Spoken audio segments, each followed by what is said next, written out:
इतका ड्रामा का करत होतीस? फक्त लक्ष वेधून घेण्यासाठी? हो, बोल. अमृता या गोष्टीचे कोणतेही उत्तर देऊ शकली नाही. तिच्या काळजावर जणू खंजीर चालले होते. तिला खूप त्रास होत होता. अमृताने सिद्धार्थच्या डोळ्यात बघत खूप कडक आवाजात म्हटले, "तुम्ही करत आहात की मी बाहेर जाऊन कोणाला तरी शोधू आज रात्रीसाठी? मला पैसे हवेत." पैशासाठी अमृताची भूक पाहून आता सिद्धार्थचा मेंदू पूर्णपणे ब्लॉक झाला होता. अमृताचा गळा पकडत सिद्धार्थ रागाने फणफणत म्हणाला, "पैसे पैसे हवे आहेत ना तुला? आणि त्यासाठी कोणत्याही थराला जायला तयार आहेस? तर ठीक आहे, ठीक आहे. आज रात्री मी तुझा तो हाल करेन की बघणाऱ्याची आत्माही थरथर कापेल. आय विल फक यू ऑल नाईट." हे बोलून सिद्धार्थ वेड्या कुत्र्यासारखा अमृतावर तुटून पडतो. तो वाव बघत नाही ना ताव. अमृतावर तो अशा प्रकारे हल्ला करतो जसा एखादा भुकेला सिंह आपल्या शिकारीवर हल्ला करतो. अमृताला माहीत होते की आज रात्री तिला साक्षात मृत्यूचे दर्शन होणार आहे. पण तिला हे सर्व करावेच लागेल. तिच्या वडिलांचा जीव वाचवण्यासाठी. तिला पैशाची गरज होती, जे तिला फक्त सिद्धार्थ देऊ शकत होता. सिद्धार्थ आपल्या शब्दावर खरा उतरतो. तो रात्रभर आपल्या हैवानितेवर कायम राहतो. कितीतरी वेळा तर अमृताला असे वाटत होते की ती बेशुद्ध पडेल. तिचे मन पूर्णपणे ब्लॅक झाले होते. सिद्धार्थने आपल्या हैवानितीचा असा पुरावा दिला होता की खरंच बघणाऱ्याच्या आत्म्याची थरथर कापेल. अमृताच्या डोळ्यातून अश्रू बाहेर पडतात, पण सिद्धार्थला तिच्यावर जराही दया येत नाही.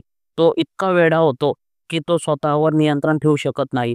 कित्येक तास उलटून जातात. सकाळ होणार असते, पण सिद्धार्थचा राग जराही कमी होत नाही.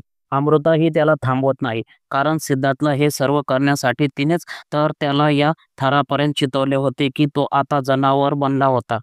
शेवटी अमृताच्या सहन करण्याची मर्यादा पार होते आणि ती बेशुद्ध पडते. सिद्धार्थ बाथरूममध्ये होता. त्याला स्वतःवर इतका जास्त राग येत होता की तो सतत आपल्या मुठ्ठीने भिंतीवर मारत होता. त्याच्या मुठ्ठीतून रक्त निघायला लागते, पण तो त्याला भिंतीवर मारतच राहतो. बाथरूमची फरशी तुटते, पण सिद्धार्थचा राग शांत होत नाही. ही मुलगी, ह्या मुलीने मला जनावर बनवले आहे. I hate it, I hate it, I hate it. मी नियंत्रण कसे गमावू शकतो? असे कसे करू शकतो मी? सिद्धार्थला स्वतः खूप अपराधी वाटतो की तो इतका सारा ताबा स्वतःवरून कसा गमावून बसला. त्याने जवळपास आज अमृतावर इतक्या वाईट पद्धतीने बलात्कार केला होता, ज्याचे शब्दात वर्णन केले जाऊ शकत नाही. मान्य आहे की सेक्स करण्यासाठी अमृतानेच त्याला चितवले होते, पण अशा प्रकारे त्याने हे सर्व करायला नको होते. अमृताला खूप त्रास होत होता, तरीही तो थांबला नाही. सिद्धार्थ आपले डोके धरून फरशीवर बसतो. नाही, असे करायला नको होते मला. असे करायला नको होते. ती तिचे कामच करत आहे. म्हणूनच तर मी तिला घेऊन आलो होतो ना. मग का केले मी तिच्यासोबत असे? शिट, मला राग का येतोय? मला का इतका फरक पडतो त्या मुलीमुळे? का तिचे असे असणे मला? सिद्धार्थला काही समजत नव्हते की त्याच्यासोबत काय होत आहे. तो बाहेर येतो. अमृताला शुद्ध आली होती. ती आपल्या शरीराला ब्लँकेटमध्ये गुंडाळून डोळे मिटून झोपल्याचे नाटक करत होती. पण झोप कुठे येणार? तिचे शरीर वेदनेने तुटत होते. सिद्धार्थ अमृता जवळ येऊन बसतो आणि तिच्या चेहऱ्याकडे एकटक बघत राहतो. त्याला वाटते की अमृता झोपली आहे, म्हणून ती त्याचे बोलणे ऐकू शकणार नाही. सिद्धार्थ अमृताच्या चेहऱ्याकडे बघून म्हणाला, "का करतेस तू असे? का? काय खरंच तुला पैशाची इतकी भूक आहे? काय खरंच तू अशी आहेस? असो, आय एम सॉरी, मी माझी मर्यादा ओलांडल्याबद्दल." यापुढे सिद्धार्थ काहीही बोलू शकत नाही आणि बाकीचे शब्द आपल्या घशातच घेऊन खोलीतून बाहेर जातो. सिद्धार्थ जाताच अमृता आपले डोळे उघडते आणि तिच्या डोळ्यातून अश्रू टपकू लागतात. "I am sorry Siddharth, I am sorry." Amruta आणि सिद्धार्थची बिझनेस ट्रिप पूर्ण झाली होती, त्यामुळे ते दोघे मायदेशात परतले. अमृता सिद्धार्थसोबत एअरपोर्टमधून बाहेर पडताना त्याच्याकडे पाहून म्हणाले, "ओके देन, मी जाते." ती जायला लागली तेव्हा सिद्धार्थने तिला थांबवले आणि म्हणाला, "मी मी तुला सोडतो." अमृताने सिद्धार्थकडे पाहून उत्तर दिले, "नाही, मी स्वतः जाईन, थँक यू." त्यानंतर अमृता तिथून निघाली आणि सिद्धार्थ उभा राहून तिला बघत राहिला. त्याला तिला थांबवायचे होते, पण त्याच्या तोंडातून शब्दच फुटले नाहीत. हळूहळू अमृता त्याच्यापासून दूर जात होते आणि तो इच्छा असूनही तिला थांबवू शकत नव्हता. अमृताने तिथून एक ऑटो रिक्षा घेतले आणि ती तिथून निघून गेली. अमृता गेल्यावर सिद्धार्थ आपल्या गाडीत बसला आणि थेट ऑफिसकडे गेला. अमृताने आपली ऑटो रिक्षा थेट हॉस्पिटलजवळ थांबवली. तिने आपलं पर्स उघडून बघितलं. त्यात रोख रक्कम होती, नोटांची खूप सारी बंडलं. हे ते पैसे होते जे सिद्धार्थने तिला तिच्या कामाच्या बदल्यात दिले होते. तिच्या अपेक्षेपेक्षा दुप्पट त्या नोटा बघून अमृताला आठवले की तिने हे पैसे कसे कमावले आहेत. तेव्हा तिच्या आतील अमृता जणू संपून गेली, मरून गेली. तिला खूप दुःख झाले. तिच्या छातीत खूप वेदना झाल्या. हॉस्पिटलमध्ये पोहोचल्यावर अमृताने सर्वात आधी ते सगळे पैसे तिच्या वडिलांच्या उपचारासाठी हॉस्पिटलमध्ये जमा केले. जर अमृताने हे पाऊल उचलले नसते, तर आज ती दर-दर भटकत असती. तिच्या वडिलांच्या जीवनासाठी लोकांकडे भीक मागत असती. अमृता तिच्या वडिलांच्या खोलीत गेली. तिचे वडील संदीप बेडवर झोपलेले खिडकीतून बाहेर बघत होते. संदीप आपल्या विचारांमध्ये हरवलेला होता आणि बाहेर हवेमुळे हलणारी झाडं, उडणाऱ्या पक्ष्यांना बघत होता. अमृता आत येऊन म्हणाली, "बाबा." संदीप लगेच पलटून बघतो. अमृताला आपल्या डोळ्यासमोर बघून संदीप खूप खुश होतो. अमृताने पाहिले की संदीप आधीपेक्षा जास्त कमजोर झाला आहे. त्याचे केसही गेलेले आहेत आणि तो खूप दुबळा पातळ दिसत आहे. आपल्या वडिलांची अशी अवस्था बघून अमृताला खूप वाईट वाटत होतं. तिला खूप त्रास होत होता. तिला फुटून-फुटून रडावंसं वाटत होतं. तिला माहीत होतं की तिचे बाबा दररोज मृत्यूच्या आणखी जवळ जात आहेत. ती तिच्या वडिलांना जास्तीत जास्त जिवंत ठेवण्यासाठी, त्यांचा चांगला उपचार करण्यासाठी हर एक प्रयत्न करत होती. पण संदीपला जो आजार झाला होता, त्यात आता नाही तर थोड्या वेळाने त्याला मरण तर होतं. बस हीच गोष्ट होती जी दररोज अमृताला मृत्यूसारख्या वेदनेची जाणीव करून देत होती. तिच्या आयुष्यात एक बाबा चोरले होते. ती हेच विचार करून घाबरत होती की ज्या दिवशी तिचे बाबा तिला सोडून जातील, त्या दिवसानंतर ती कशी जगणार, कशी सांभाळणार स्वतःला. संदीप उठून बसायचा प्रयत्न करतो.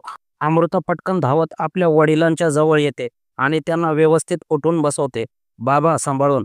संदीप हळूच बसत म्हणाला, "अरे, मी ठीक आहे बेटा.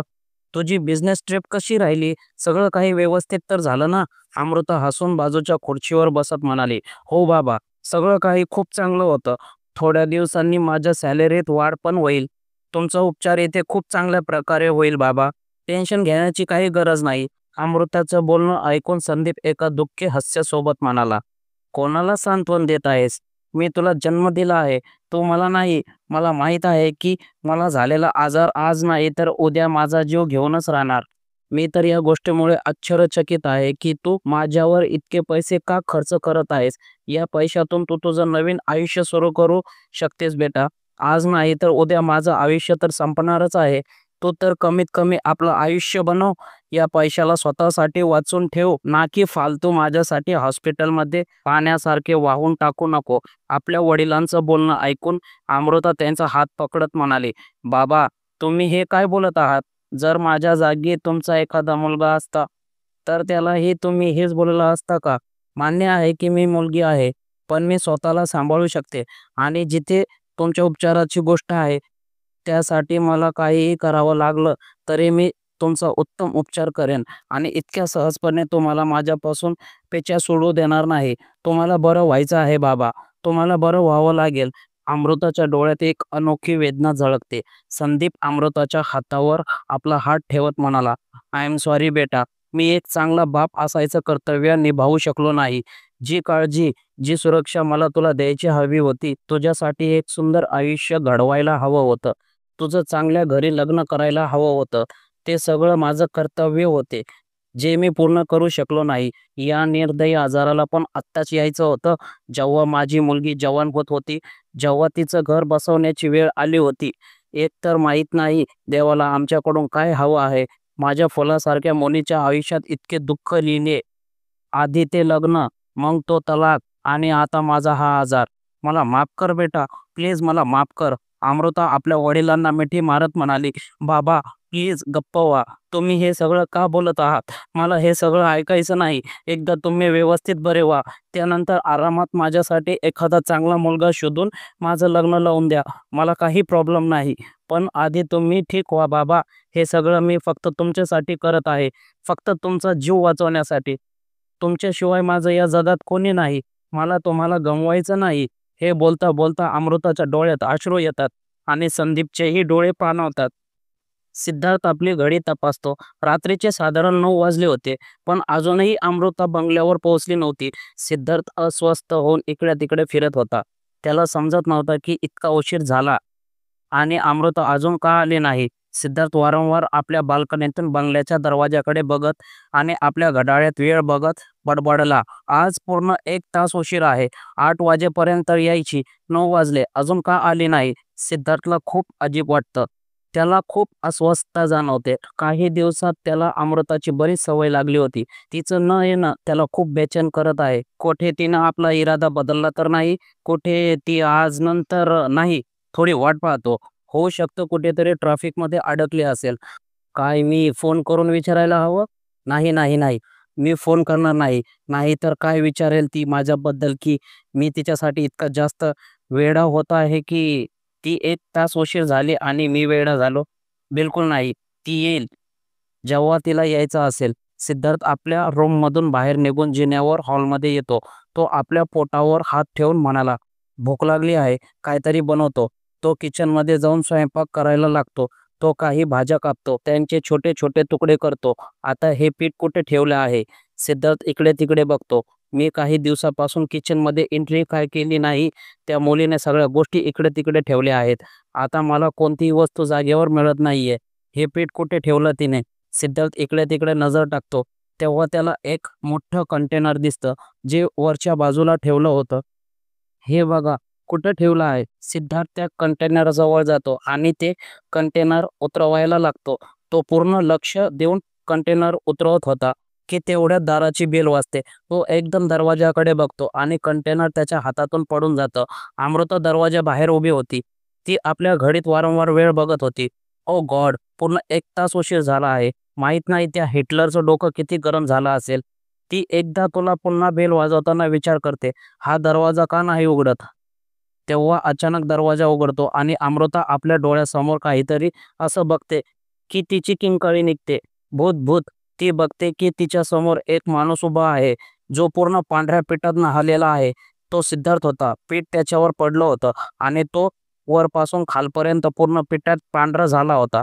अमृताला भूत, भूत ओरडताना बघून सिद्धार्थ आपले डोळे बारीक करतो. "मी तुला भूत दिसतोय का? ओरडणं बंद कर." सिद्धार्थचा आवाज ऐकून अमृता एकदम थांबते आणि गौर करून बघते.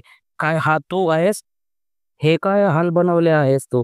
सिद्धार्थची अवस्था बघून एकदम अमृताचं हसू सुटतं आणि ती कंट्रोल करू शकत नाही. अमृताला अशा प्रकारे जोरजोराने पोट धरून हसताना बघून सिद्धार्थ आपले दात ओठ दाबतो. या मुलीची इतकी हिंमत! ही माझ्यावर हसत आहे. सिद्धार्थ देशमुखवर हसत आहे. हिला तर मी सोडणार नाही. अमृता बघते की सिद्धार्थ तिला खूप रागात बघत आहे. हे बघून ती लगेच हसणं बंद करते आणि सिद्धार्थला म्हणते, "हे काय हाल बनवले आहे तू? हे असं कसं झालं तू?" सिद्धार्थ रागात अमृताला म्हणाला, "हे सगळं तुझ्यामुळे झालं आहे. सगळं तुझ्यामुळे." सिद्धार्थचं बोलणं ऐकून अमृता खूप कन्फ्यूजमध्ये सिद्धार्थकडे बघते. सिद्धार्थ अमृताला म्हणाला, "तो माझ्या किचनचं सगळं सामान इथे-तिथे ठेवलं. सगळ्यांच्या जागा बदलल्या. मला पीठ मिळत नव्हतं कारण तू वर ठेवलं होतं. मी उतरत होतो तेवढ्यात तुझी बेल वाजली आणि पीठ माझ्या हातातून सुटलं." सिद्धार्थ खूप जास्त फनी दिसत होता. अमृताला आणखीन जोरजोराने हसण्याची इच्छा होत होती. पण सिद्धार्थचा राग बघून पुन्हा हसण्याची तिची हिंमत होत नाही. अमृता सिद्धार्थच्या जवळ येते. "हलू नका, नाहीतर हे तुमच्या डोळ्यात जाईल. थांबा, मी साफ करते." अमृता आपल्या पर्समधून रुमाल काढते आणि सिद्धार्थच्या जवळ येऊन त्याच्या केसामधून, त्याच्या डोळ्यासमोरून, त्याच्या चेहऱ्यावरून पीठ साफ करायला लागते. अमृता अचानक इतकी जवळ आल्यामुळे सिद्धार्थच्या हृदयाची धडधड एकदम वाढते. अमृताचा जबरदस्त सुगंध त्याच्या नाकात जाताच सिद्धार्थ मदहोश होतो आणि अमृताकडे एकटक बघत राहतो. दोघेही एकमेकांच्या खूप जास्त जवळ होते. पीठ साफ करता करता अचानक अमृताची नजर सिद्धार्थवर पडते, जो तिला सतत बघत होता. आता अमृतालाही खूप अजीब वाटतं. दोघेही एकमेकांच्या डोळ्यात बरेच वेळ सतत बघत राहतात. दोघेही एकमेकांच्या खूप जवळ होते, त्यामुळे एकमेकाचा सुगंधही अनुभवू शकत होते. सिद्धार्थ हळूच अमृताच्या कमरेवर हात ठेवून तिला आपल्या जवळ करतो. अमृता सिद्धार्थच्या शरीराशी जाऊन चिपकते. दोघांचे चेहरे खूप जास्त जवळ होते आणि दोघेही अजूनही एकमेकांच्या डोळ्यात बघत होते. असं वाटत होतं जणू एक अजीबसा फोर्स दोघांना एकमेकांच्या जवळ खेचत आहे आणि इच्छा अजूनही दोघे एकमेकांना रोखू शकत नव्हते. सिद्धार्थचा चेहरा हळूहळू अमृताच्या जवळ येतो. त्याचे ओठ अमृताच्या खूप जास्त जवळ येतात. अमृताची धडधड वाढते. ती आपला श्वास थांबवून उभी राहते. दोघांचे ओठ भेटणारच असतात की तेवढ्यात अचानक सिद्धार्थला होश येतो आणि तो चेहरा थोडा मागे करतो. अमृता डोळे बंद करून त्याच्या किस करण्याची वाट बघत होती आणि असं करताना ती खूपच जास्त सेडेक्टिव्ह दिसत होती. सिद्धार्थचं मन करत होतं की आत्ता याच क्षणी अमृतावर तुटून पडावं, पण त्याने तसं केलं नाही. सिद्धार्थ जेव्हा थोडा मागे होतो, तेव्हा अमृता आपले डोळे उघडून कन्फ्युजमध्ये सिद्धार्थकडे बघते. सिद्धार्थ ॲकवर्ड होऊन इकडे-तिकडे नजर फिरवत म्हणाला, "मी अंघोळ करून येतो. मला भूक लागली आहे. तू जेवण बनव माझ्यासाठी." हे बोलून सिद्धार्थ सरळ आपल्या रूममध्ये निघून जातो. अमृता आश्चर्यचकित होऊन स्वतःशीच म्हणाली, "याला काय झालं आहे? तसा तर नेहमी तुटून पडायचा बहाणा शोधतो. आज इतकी चांगली संधी मिळूनही मागे हटला. मला कळत नाही हा माणूस कसा आहे." भाग 13 लवकरच येत आहे. लाईक, शेअर आणि सबस्क्राईब करायला विसरू नका. तुमचा आवडता सीन कमेंटमध्ये नक्की सांगा.